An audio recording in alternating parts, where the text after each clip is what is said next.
السلام عليكم، ازيكم يا حبايبي؟ عاملين ايه؟ يا رب تكونوا بخير.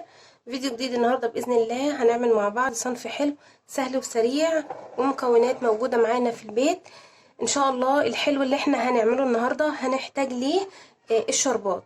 فالشربات بنجهزه في الاول علشان يكون بارد او دافي على ما نخلص الوصفه بتاعتنا. الشربات هنعمله مع بعض. هحتاج ليه كوبايه ونص من السكر زي ما احنا عملنا المره اللي فاتت.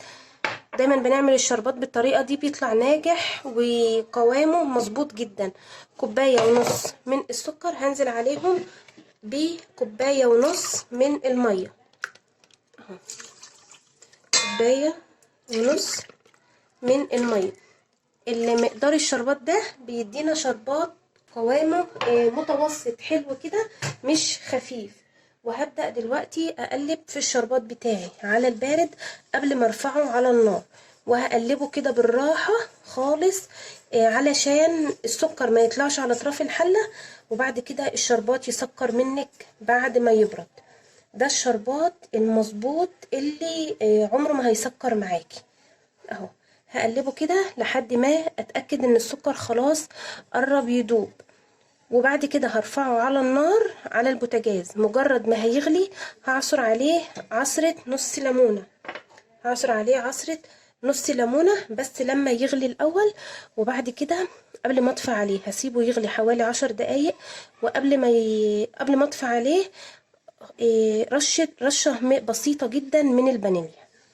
اهو ادوب كده السكر بالراحة علشان ما يطلعش على طرف الحلة، وهرفعه بقى على النار. الحلو بقى بتاعنا يا حبايبي اللي انا هعمله، هحتاج ليه كوباية من الدقيق، دقيق الكيكة ودقيق المخبوزات الدقيق العادي، ونص كوباية من السميد اللي هي دقيق البسبوسة الناعمة اهي عاملة زي الرملة كده، وبيضة واحدة ومعلقة سكر ومعلقتين 2 من الزيت ورشة فانيليا ونص معلقة من البيكنج باودر. هي دي بس المكونات اللي انا هحتاجها معايا. في الاول كده هنزل هنا بسم الله الرحمن الرحيم، هنزل بالبيضة اهو، وهنزل عليها بمعلقتين 2 الزيت اهو، وهنزل برشة من الفانيليا، نص معلقة كده صغيرة فانيليا،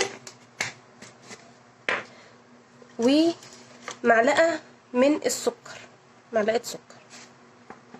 وهقلب المكونات دي كويس قوي قوي مع بعض لحد ما تمتزج مع بعض. اهو مش محتاج مضرب ولا اي حاجه، يعني انت تعمليها كده بايدك بالسباتيولا كده وخلاص.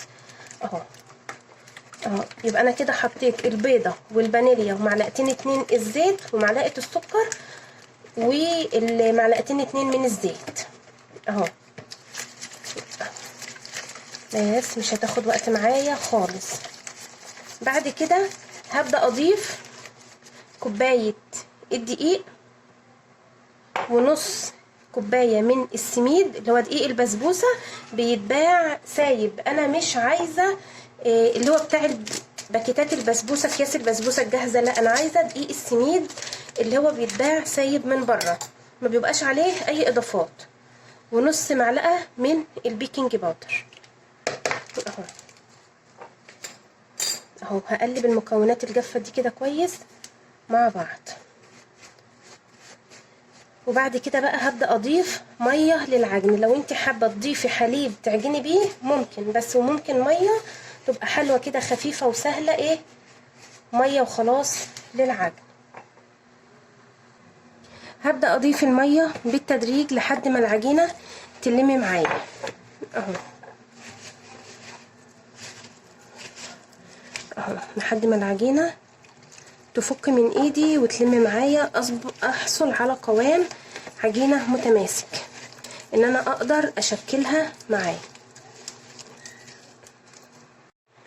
ودي يا حبايبي الحلوى بعد ما عجنتها ما شاء الله العجينة جميلة اهي. انا مش عايزة العجينة تكون ناشفة، انا عايزاها تكون طرية شوية اهو. هسيبها بقى ترتاح حوالي 10 دقايق، وبعد كده هنرجع نكمل نشوف هنعمل ايه مع بعض.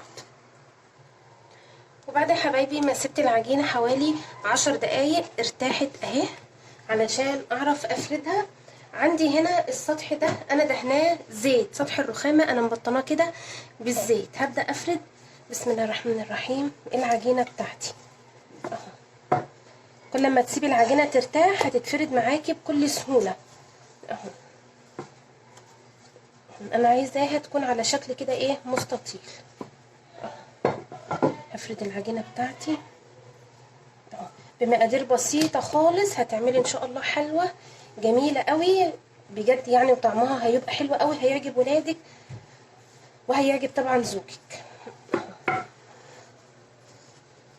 اهو. بس كده انا عايزاها تكون ماسكه نفسها، مش تكون رقيقه قوي اهو. هاجي هنا بقى دلوقتي هبدا اقطع العجينه بتاعتي اهو. بسم الله الرحمن الرحيم. بصوا انا عايزه احاول ايه اساوي الاطراف عشان انا عايزاها على شكل تكون مربع، وبرده الاطراف هقولك هنعملها شكل ايه حالا. واقطعها كده مستطيلات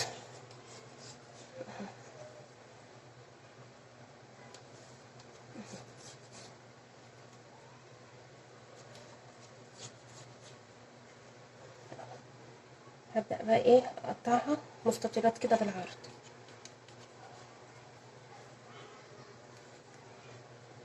تمام.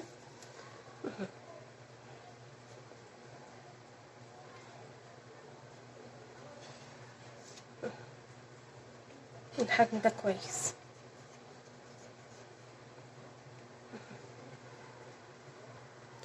هنشيل بقى الاطراف الزياده كده نركنها دلوقتي على جنب اهو. اي زياده كده هنشيلها على جنب. هناخد القطعه دي كده وهنروح عاملينها كده تبقى معانا شبه الفيونكه بالظبط. شوف شكلها ما شاء الله جميل ازاي. عشان كده انا قلت لكم ندهن السطح زيت علشان تتشال معانا بكل سهوله اهو. اهو تيجي كده ومن النص تروحي ضغطه عليه، هتروح متشكله معاكي تبقى شبه الفيونكه اهي. هعمل معاكم واحده تانية اهي، ضغطه بسيطه كده من النص تبقى معانا بالشكل ده اهو. هكمل بقى بقيه الكميه. وصلت الفكره بالشكل ده اهو، ضغطه بسيطه كده اهي من النص، اصبحت معانا شكل الفيونكه الجميل ده اهي، حلوه جدا. والاطراف يا حبايبي اللي انا قلت لكم يعني مش ههدرها، ممكن انت تعمليها برضو فيونكه اهو، يعني زي دي كده هعملها فيونكه اهي اهي، اصبحت معانا فيونكه. وممكن تروحي برمها كده اهو، تبرميها بالشكل ده، الشكل اللي انت تحبيه اعمليه، ممكن كده وممكن كده اهو. دول الاتنين دول ممكن اروح اعملهم اهو كده بالشكل ده، الشكل اللي يريحك اعمليه اهو. انا هعمل دول كده بالفيونكه كده، والاطراف هعملها صوابع اهو. شكل الفيونكه جميل جدا. ودي يا حبايب قلبي كمية الحلوى اللي طلعت معايا من كوباية الدقيق ونص السميد. بسم الله ما شاء الله طلعت لي الكمية الكويسة دي. انا عملت منهم الفيونكات زي كده، وعملت اللي هي الصوابع زي دي. شكليهم بالشكل اللي انت تحبيه، ممكن كمان تعمليها بالقطاعات الشكل اللي انت تحبيه، يعني ابدعي كده براحتك، الحاجة اللي انت تحبيها تعمليها. يلا بقى نروح على النار ونشوف هنسويهم ازاي. وهنا حبايبي الزيت عندي متوسط، مش سخن قوي قوي، متوسط. هبدأ انزل بالحلوى بتاعتي اهو. شوفوا اول ما بتنزل مش بتغلي قوي قوي، يعني مش سخن قوي اهو. الزيت درجة حرارة متوسطة، وهبدأ انزل بالحلوى بتاعتي اهو. الحلو ده سهل تعمليه، يعني في ربع ساعة هيكون جاهز معاكي بدون بقى اختمار وبدون اي حاجة. يا دوبك هتعجنيها وتشكليها على طول، مش هياخد وقت خالص معاكي، وبجد طعمه في منتهى الجمال ان شاء الله، هيعجب اسرتك اهو. وعامل معايا ما شاء الله كمية كويسة.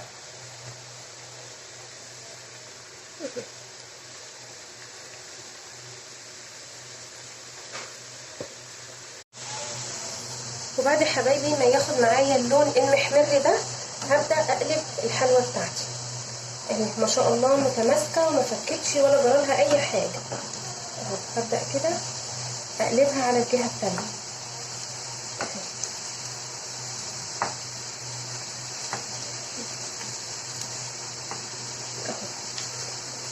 هي مش راضيه تتقلب اهي. اتقلبت اهو. نقلبها كده لحد ما تاخد معانا اللون الذهبي المحمر الجميل ده.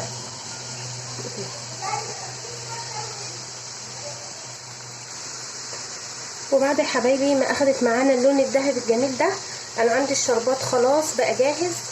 هشيلها كده من الزيت احطها في الشربات، وزي ما انتم شايفين ما شاء الله محتفظه بشكلها والقوام بتاعها نفس الشكل اللي احنا حاطينه اهو، وما فرشتش ولا اي حاجه زي ما هي اهي.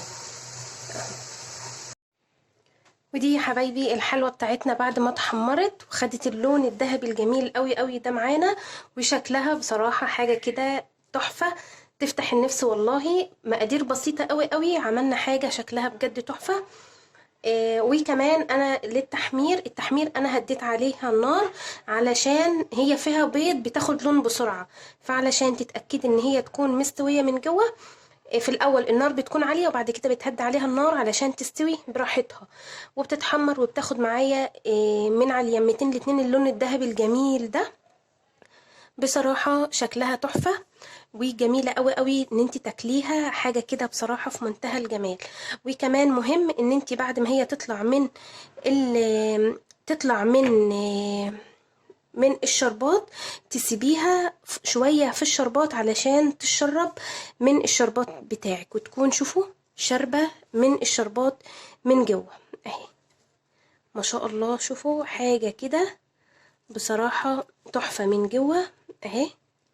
شوفوا منفوشة وجميلة ومستوية وهشة حلوة قوي قوي وطعمها في منتهى الجمال. اتمنى ان انتوا ان شاء الله تجربوها، وهستنى رأيكم في التعليقات.